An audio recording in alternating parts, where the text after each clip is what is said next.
மாரியம்மா, கோவை மாநகரிலே தண்டு மாரியம்மா,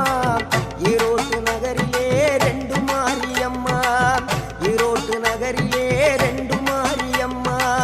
சின்ன மாறி பெரிய மாறி சேர்ந்த ரெண்டு பொண்ணுங்காயி, சின்ன மாறு பெரிய மாறி சேர்ந்த ரெண்டு பொண்ணுங்காயி, சேலமா நகரினிலே கோட்டை மாரியம்மா, சிங்கப்பூர் நாட்டிலே வீரமா காளியம்மா, சேலமா நகரினிலே கோட்டை மாறி